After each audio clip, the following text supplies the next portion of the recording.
السلام علیکم جی، welcome to my YouTube channel. کیسے ہیں آپ سب؟ امید کرتی ہوں بالکل ٹھیک ہوں گے، اور میں بھی اللہ کا شکر ہے بالکل ٹھیک ہوں۔ جیسے کہ آپ جانتے ہیں، زندگی تیرے نام زنیرہ خان کا خوبصورت سا ناول ہے۔ اگر آپ میرے چینل پر نئے ہیں تو چینل کو جلدی سے سبسکرائب کریں اور بیل کے آئیکن کو پریس کریں تاکہ نیو ایپیسوڈ آپ کے پاس سب سے پہلے پہنچے۔ اور اگر یہ ناول آپ خود ریڈ کرنا چاہتے ہیں تو آواز کو میوٹ کریں، پھر خود ریڈ کریں۔ جیسے کہ آپ جانتے ہیں یہ ناول بہت خوبصورت سے موڑ پر پہنچ چکا ہے، تو چلتے ہیں جلدی سے آج کی ایپیسوڈ کی طرف۔ زارا نے بھی نظریں اٹھا کر بلو کلر کی لمبی میکسی والی طرح دار خاتون کو دیکھا تھا، جس نے گلے میں نفیس سا ڈائمنڈ کا نیکلس پہنا ہوا تھا، کانوں میں چھوٹے سے وائٹ کلر کے چمکتے ٹاپس پہن رکھے تھے، ہاتھوں میں 2 سے 3 انگوٹھیاں تھیں، بالوں کا جوڑا بنا کر ہیئر سٹائل بنایا ہوا تھا، منہ پر میک اپ کر کے عمر کو چھپانے کی کوشش کی گئی تھی۔ امی، یہ مس زارا ہے، میری اسسٹنٹ، ہم میٹنگ میں جا رہے تھے تبھی آپ کی کال آ گئی، وہ مختصر سا کہتا سیڑھیاں چڑھتا اوپر کی جانب بڑھ گیا۔ تو کیا نام ہے تمہارا؟ زارا شرجیل، وہ کانفیڈنس سے مسکرا کر بولی تھی۔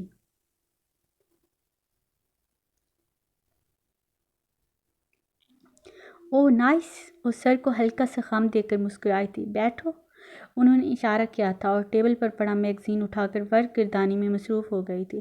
زارا کو یہ خاموشی بہت بری طرح سے کھیلی تھی۔ تبھی ملازمہ جوس کا گلاس ٹرے میں سجا کر آئی تھی اور ٹیبل پر رکھا تھا اور واپس چلی گئی تھی۔ زارا نے مسکرا کر گلاس اٹھایا اور گھونٹ بھرا تھا۔ لاؤنج میں جگہ جگہ سیرامکس گلدانوں کے انڈور سرکولینٹس پلانٹس بہت ہی نفاست اور خوبصورتی سے سجائے گئے تھے۔ اس کے علاوہ کچھ پھولوں کی نایاب قسموں کے پودے بھی گلدان میں لگائے گئے تھے، جن کی خوشبو سارے میں پھیلی ہوئی تھی۔ اسے تر و تازگی کا احساس ہوا تھا۔ وہ لاؤنج کا جائزہ لیتے ہوئے چونکی تھی جب اس کی نظر نہایت ہی خوبصورت پھول والے بیلا ڈونا پلانٹس پر گئی تھی، جنہیں بہت ہی نفاست سے دوسرے زرد پھولوں کے درمیان رکھا گیا تھا۔ اسے ایک دم سے گھبراہٹ محسوس ہوئی تھی۔ اب لاؤنج میں ساری خوشبوئیں دم توڑ گئی سی، اسے اپنا دم گھٹتا ہوا محسوس ہوا تھا۔ اچانک ہی ستائشارہ کی ساری خوبصورتی اس کی نظروں میں ماند پڑ گئی تھی۔ اس نے جوس کا گلاس ٹیبل پر پٹخنے کے انداز میں رکھا تھا اور اپنی جگہ سے فوراً کھڑی ہوئی۔ ستائشارہ نے حیرت سے سر اٹھا کر اسے دیکھا تھا، پھر اس کی نظروں کے تعاقب میں پھولوں کو دیکھا۔ کیا ہوا؟ ستائشارہ نے جانتی نظروں سے اسے دیکھتے ہوئے سوال کیا۔ کچھ نہیں، وہ سنبھلی تھی۔ آپ کی پھولوں اور پودوں کی چوائس کافی امیزنگ ہے، وہ سادگی سے مسکراتے ہوئے بولی تھی۔ ہماری شہر سے باہر پودوں کی نرسری ہے، کبھی آنا، وزٹ کرنے چلیں گے، وہ مسکراتے ہوئے بولی تھی۔ شور، وہ بھی مسکرائی تھی۔ تبھی اس نے سیڑھیاں اترتے شاہویز کو دیکھا تھا۔ چلو زارا، وہ بولا تھا۔ زارا، تم سے مل کر اچھا لگا، امید ہے جلد ملاقات ہوگی، وہ مسکرائی تھی۔ زارا نے سر اثبات میں ہلایا اور باہر کی جانب بڑھ گئی۔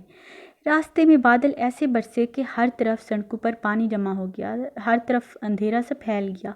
وہ سنجیدہ سا اسپاٹ چہرے کے ساتھ ڈرائیو کر رہا تھا، بازو کی آستینیں موڑ رکھی تھی، بال سلیقے سے جمے ہوئے تھے، آنکھیں سامنے سڑک پر مرکوز تھی، کوٹ سیٹ پر رکھا ہوا تھا۔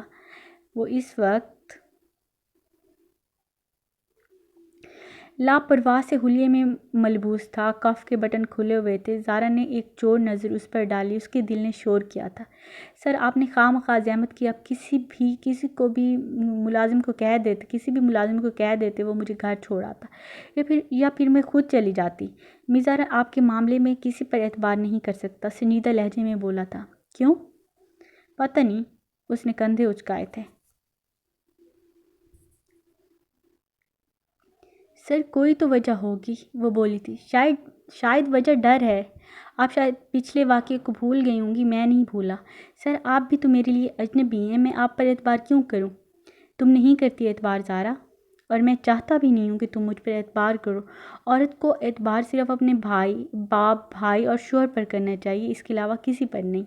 لفٹ بند ہونے پر تمہارا جو ری ایکشن تھا اس سے میں کافی متاثر ہوا ہوں، بلی کی طرح جھپٹ کر میری آنکھیں نکالنے کو تیار ہو گئی تھی، اور میں نے جب تمہارے ہاتھ پکڑنے چاہے تم خود کو کسی طرح سے خود چھڑواؤ، مگر تم کمزور پڑی اور رو پڑی، جو مجھے بالکل اچھا نہیں لگا۔ اور رہی بات تمہیں خود چھوڑنے کی، تو میں دوسروں سے زیادہ خود پر اعتبار کرتا ہوں، وہ نرم لہجے میں اسے دیکھتا مسکرایا تھا۔